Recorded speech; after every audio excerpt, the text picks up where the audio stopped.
એકાદશીની રાત્રિએ દ્વાદશીના પહેલા પ્રહરના પહેલા એટલે કે એકાદશીના અંતિમ પ્રહરમાં નંદ બાબા જાગી જાય, યમુનાજીમાં સ્નાન કરવા પ્રવેશ કરે ત્યારે વરુણ દેવના સૈનિકો નંદ બાબાને લઈ જાય.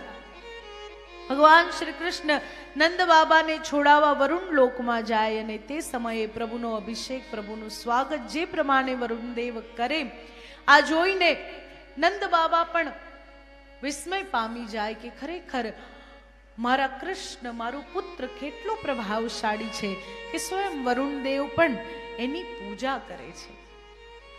પાછા આવ્યા ત્યારબાદ અનેક લીલાઓ કરતા કન્હૈયા વાસ કરે. તે સમયે બ્રજની સુંદરતા, વર્ષા ઋતુ, શરદ ઋતુનું સુંદર વર્ણન કે બ્રજની કેવી સુંદરતા છે. તો અલગ અલગ વૃક્ષો, વર્ષા ઋતુ બાદ માટી જે ભીની છે, ભીની માટીની સુગંધ, આસપાસ લીલોતરી અને ભગવાનની બનાવેલી આ અદ્ભુત સૃષ્ટિ, આ પર્વતો, આ નદીઓ, આ સરોવરો, આ વૃક્ષો, આ લતાઓ, આ પુષ્પ, આ ફળ, ભગવાનની બનાવેલી આ સૃષ્ટિમાં કોઈ કમી હોઈ શકે?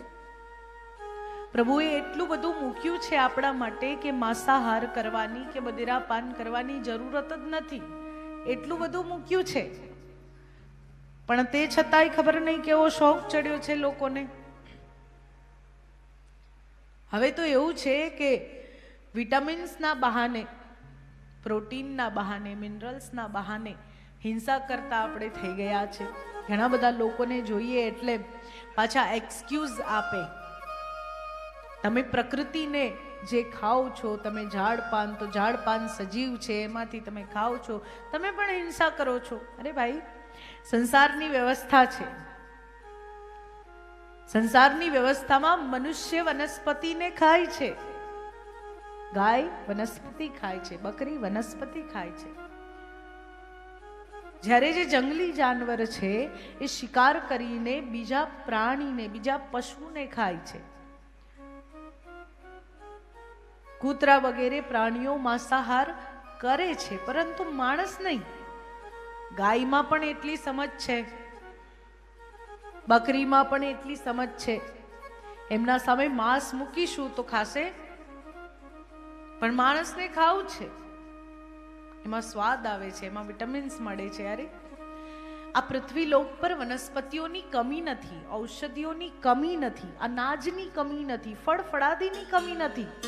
અને અમુક મૂર્ખ લોકો એમ કહેતા હોય છે કે જો માંસાહાર નહીં ખાય તો આ પૃથ્વી લોક પરનું અનાજ, ફળ ફળાદી બધું ખૂટી જશે. તો મને સાંભળીને ઘણીવાર હસવું આવે કે એટલે તમે કહેવા શું માંગો છો? કે માંસાહાર કરો, તામસિક બનો, રાક્ષસ બનીને રહો કલયુગમાં, એવું કહેવા માંગો છો? અન્ન એવો ઓડકાર, એ આપણા વડીલો આપણને શીખવાડીને ગયા છે. જેવું જમીશું એવું બોલવાના છીએ. તમે વિચાર કરો, ભગવાન શ્રી રામને લેવા જતા ભરતજી મહારાજની પરીક્ષા કરવા માટે અભણ એવા નિષાદરાજ ગુહ પણ એમની પરીક્ષા ભોજન દ્વારા કરે છે. સાત્વિક, રાજસિક અને તામસિક. આપણે આગળ વાત કરી રામકથામાં 3 પ્રકારના ભોજન મોકલે. ફળ ફળાદી, મસાલાવાળું એટલે કે અનાજ, દાળ ભાત શાક રોટલી, રાજસિક, અને તામસિક એટલે માંસ વગેરે. અને જ્યારે ભરતજી ફળ ફળાદીનો સ્વીકાર કરે ત્યાંથી નિષાદરાજ ગુને નક્કી થઈ જાય કે આ રામના સેવક છે, અને વગર એક પણ પ્રશ્નએ નિષાદરાજ ગુ ભરતજી સાથે જોડાઈ જાય શ્રી રામને પાછા લેવા જવા. આ પ્રભાવ છે ભોજનનો. વાળું ચટપટું ખાવાનું ગમે, જમવું જોઈએ. અત્યારે આમ જોવા જઈએ તો ડુંગળી લસણ તામસિક કહેવાય. આપણે કલયુગમાં રહીએ છીએ. હું ઘણી બધી વખત કહેતી હોઉં છું કે કલયુગમાં આપણે થોડું પ્રેક્ટિકલ થવું પડે. માંસ ખાવાના બદલે ડુંગળી લસણ ખાશો ને એ ચાલશે. માંસ ખાવાની કોઈ જરૂરત જ નથી. ડુંગળી લસણ આપણા આયુર્વેદમાં ઔષધિ તરીકે પણ ઉપયોગમાં લેવાય છે. એ ખાશો તો એકવાર ચાલશે. અન્ન ખાઓ, અન્નની અનેક અનેક પ્રકારની વાનગીઓ બનાવીને ખાઓ, ફળ ખાઓ. હવે તો ફળમાંય કેટલી વેરાયટીઝ આવી ગઈ છે, જે ફળ ક્યારેય નહોતા જો ગયા છે. તો ફળો કુલ ખોટી અને ઇનલોજિકલ વાત છે કે જો માંસ લોકો નહીં ખાશે તો અન્ન કે વનસ્પતિ કે ફળ ફળાદી ખૂટી જશે. કારણ કે એવું નથી, ભગવાને આપણા કરતા વધુ પ્રકૃતિ બનાવી છે, માણસની સંખ્યા કરતા વધુ. અરે આપણે તો વિચાર કરવો જોઈએ કે આપણે સંસ્કૃતિથી ઓળખાતા ભારતવાસીઓ આપણે માંસાહાર તરફ જઈ રહ્યા છે અને એ વિદેશીઓ રોજ સવારે ઉઠીને ઈંડું ખાવું એ એમનો સ્વભાવ છે.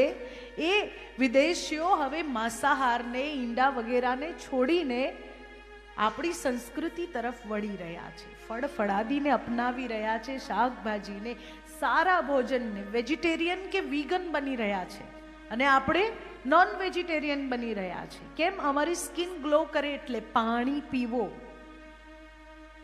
સ્કિન સારી થશે.